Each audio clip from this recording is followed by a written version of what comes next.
Hey, it's Coach Cliff with Northern Lights Swim Club, and this is your daily Swimcast for September 30th, 2024.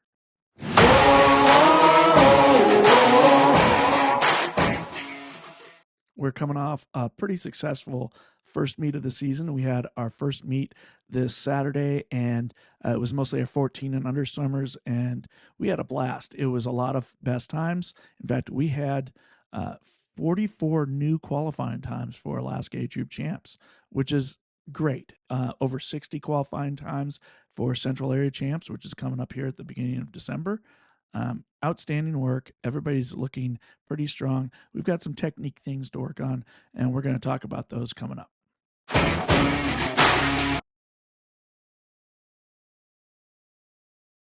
We had a nice practice this morning for the Gold Group.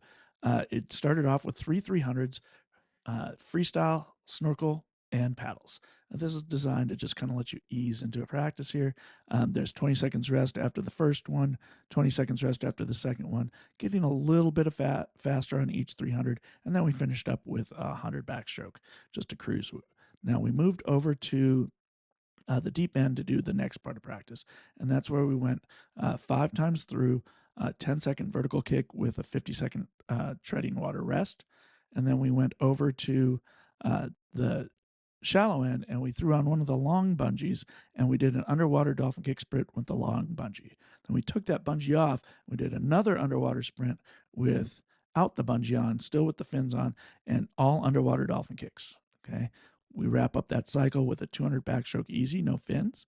We did that 3 times through. It was nice to work on some explosive underwater dolphin kick work and then have that 200 to kind of cruise and recover and get ready for the next cycle. We finished this morning's practice with a 500 freestyle with a snorkel in, just stretching our body out and focusing on having a nice neutral body position. So this little interlude in the middle of the video is going to be me just kind of chit-chatting a little bit. I know that most people just skip ahead to where the workout is at the end, and they take a look at that so they get an idea of what's coming up. But I wanted to take the time to go ahead and discuss things that are going on the team and how things are transitioning here this fall as a result of some things that are really out of our control. This year, the school district started a new program, changing the school start times, and as a result, as the head coach, I had to make some pretty hard decisions about how to keep the program afloat for the next forever.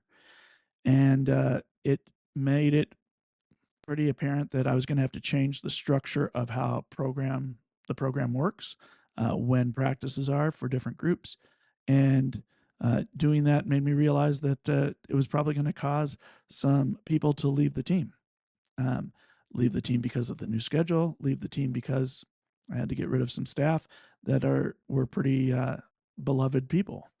And that's kind of the way some things go. But I want to remind people that it's not just all about personality when you are preparing for swimming.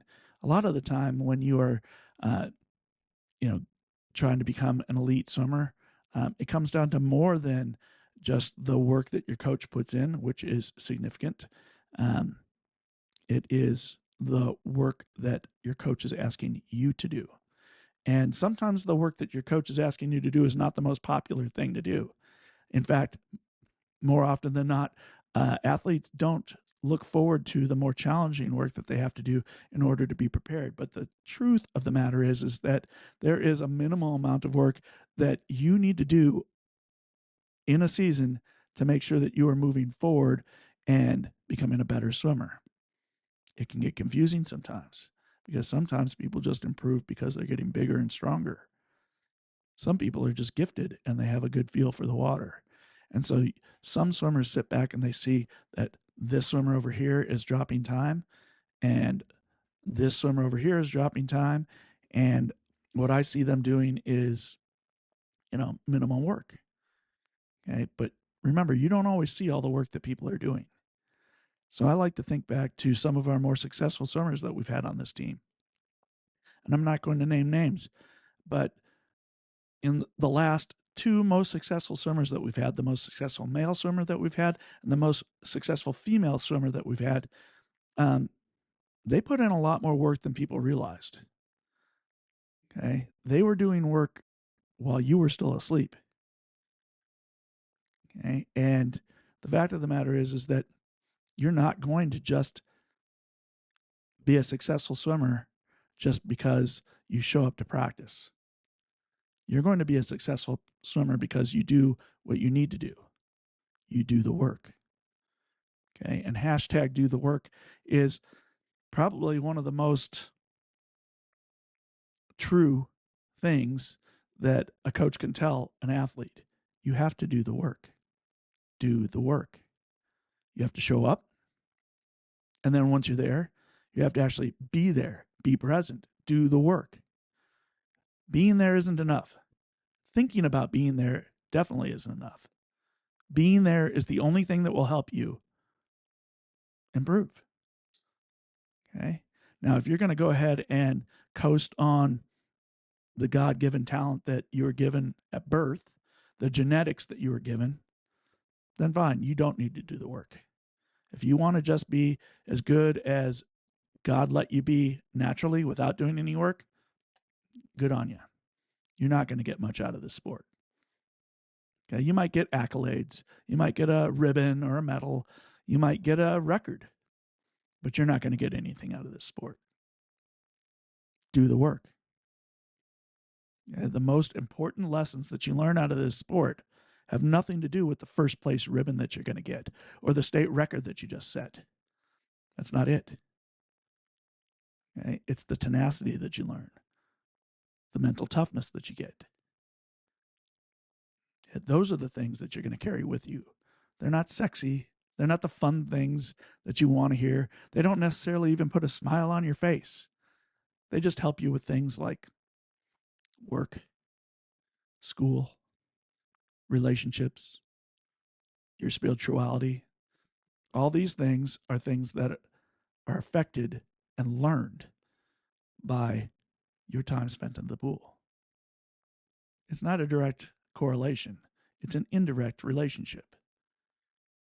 And that's what's great about sports. I happen to think that swimming is the greatest sport on earth, but sports in general teach you this. Some sports are more team oriented and you got to work with other people. Some sports are more like our sport, which is more of an individual driven sport. But regardless of which sport you're in, the level that you attain, the level of success that you attain in the sport, it's not based on what your genetics are. The level of success, the level of true success, is based on the effort that you put in and the way you put that effort in, the way you approach it.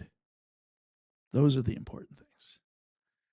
So if you're spending your time thinking, boy, that group over there looks like a lot of fun, they don't do much work, yeah, they don't put in much yardage, but they sure are laughing and giggling a lot, check them out at the end of their race. Are they happy at the end of their race? Are they happy with the time they see up on the clock? That's what's important. You put in the work, and then you see what the fruits of your labor are. Okay? And that's where we find joy and pleasure in our sport. If you're looking for just a good time or to hang out with friends all the time, swimming is great for that. But it is not the pinnacle of what we're doing. We are learning how to be stronger people. Do the work. Do the work.